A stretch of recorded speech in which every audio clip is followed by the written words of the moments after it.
RTV app వార్తల్ని క్షణాల్లో చదివే అవకాశం ఉంటుంది. ఒక న్యూస్ పేపర్, ఒక టెలివిజన్ ఛానల్ మీ చేతుల్లో ఎప్పుడు ఉంటాయి. అంతర్జాతీయ వికలాంగ దినోత్సవం సందర్భంగా కరీంనగర్లోని ఓల్డ్ హై స్కూల్ నుంచి కలెక్టరేట్ వరకు ర్యాలీగా వచ్చారు వికలాంగులందరూ. కరీంనగర్ కలెక్టరేట్ ఆడిటోరియంలో సాంస్కృతిక కార్యకలాపాలు నిర్వహించారు.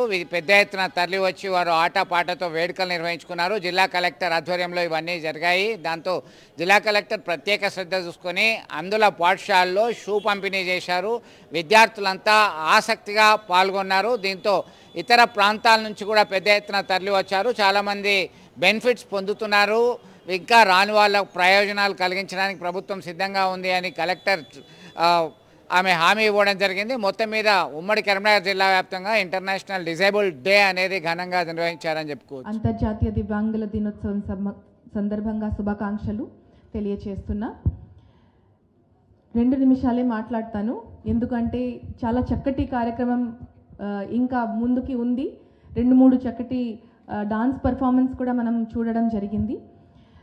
ఈరోజు కొంచెం 4-5 ప్రోగ్రాంలు ఒకే సమయంలో ఉన్న వల్ల మళ్ళీ నేను blind school and deaf and dumb స్కూల్కి వెళ్ళాల్సిన వస్తుంది అక్కడికి.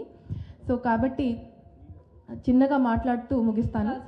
ఎందుకంటే మనకి స్కూల్స్లో పిల్లలు కొంచెం మెల్లగా నేర్చుకుంటూ ఉంటే మా ఊపిక పోతుంది, కానీ అలాంటి మానసికంగా ఇబ్బంది పడే పిల్లలకి కూడా చాలా ఊపికతో చాలా పెట్టుదలతో చదువు చెప్పిన వాళ్ళు టీచర్స్ని మీరు చూడాలనేది అనుకుంటున్నాను. ఈరోజు దివ్యాంగుల దినోత్సవం సందర్భంగా వాళ్ళని కూడా నేను అభినందనలు తెలియచేస్తున్నా. మన జిల్లాలో అయితే అంటే దివ్యాంగుల కోసం మనము ఏం చేసినా చేయకపోయినా అది తర్వాత విషయం, కానీ అడిషనల్ కలెక్టర్ గారు ప్రత్యేకంగా చొరవ తీసుకొని ఒక దివ్యాంగుల కోసం ఒక ప్రత్యేకంగా లైబ్రరీని ఏర్పాటు చేశారు. వారు జిల్లా గ్రంథాలయ చైర్మన్ ఉన్నప్పుడు ఒక ప్రత్యేకంగా లైబ్రరీ ఏర్పాటు చేశారు. దాంట్లో దివ్యాంగుల కోసం అన్ని రకాల సౌకర్యాలతో పాటు వాళ్ళకి వాళ్ళ జీవితం గురించి చాలా ఉపన్యాసాలు, చాలా బుక్స్లు ఉంటాయి.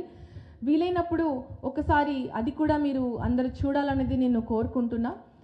మన జిల్లాలో బ్లైండ్ స్కూల్ కానీ హియరింగ్ ఇంపేర్డ్ స్కూల్స్ కూడా 2 ప్రభుత్వం బడిలు ఉన్నాయి, రెసిడెన్షియల్ స్కూళ్ళు ఉన్నాయి. ఎన్నో జిల్లాల నుంచి వచ్చి పిల్లలు అక్కడ చదువుతూ ఉన్నారు.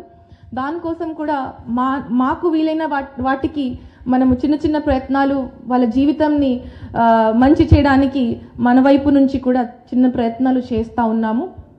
ఇంకా మొన్ననే మనకి మీ అందరితో ఒక మీటింగ్ కూడా జరిగింది. చాలా మంచి సలహాలు, సూచనలు మాకు ఇవ్వడం జరిగింది. అన్నీ కూడా పాటిస్తాము. ఖచ్చితంగా సమయాన్ని దృష్టిలో పెట్టి ఖచ్చితంగా అన్నీ పాటిస్తామని నాకు ఆ నమ్మకం ఉంది. మా ఎంప్లాయీస్ మీద కూడా, మా ఆఫీసర్స్ మీద కూడా ఆ నమ్మకం నాకు ఉంది. ఇక్కడ ప్రైవేట్ సెక్టర్లో జాబ్ గురించి చెప్పడం జరిగింది. ఇది వాస్తవం. కొంత వాటికి ప్రైవేట్ సెక్టర్ ఎంప్లాయ్మెంట్ మీద మనకి డైరెక్ట్ కంట్రోల్ ఉండకపోవచ్చు.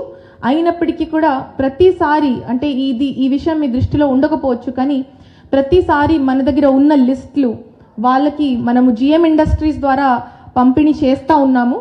చేసి వాళ్ళని మనం విజ్ఞప్తి చేస్తూ ఉన్నాము. ఎప్పుడైనా మనకి ఇండస్ట్రీస్ మీటింగ్ ఉన్నప్పుడు ఖచ్చితంగా ఇట్లాంటి వీకర్ సెక్షన్స్ నుంచి కానీ పీడబ్ల్యూడి క్యాండిడేట్స్ వచ్చేటప్పుడు ఖచ్చితంగా వాళ్ళకి ఏ రకంగా అయినా ఒకటే అవకాశం ఇవ్వాలనేది వాళ్ళని మనం ప్రతిసారి మనము కోరుతా ఉన్నాము.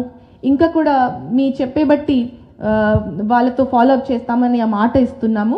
మరిన్ని వీడియోస్ కోసం ఛానల్ ని సబ్స్క్రైబ్ చేయండి. లేటెస్ట్ అప్డేట్స్ కోసం వాట్సాప్ ఛానల్ ని ఫాలో చేయండి.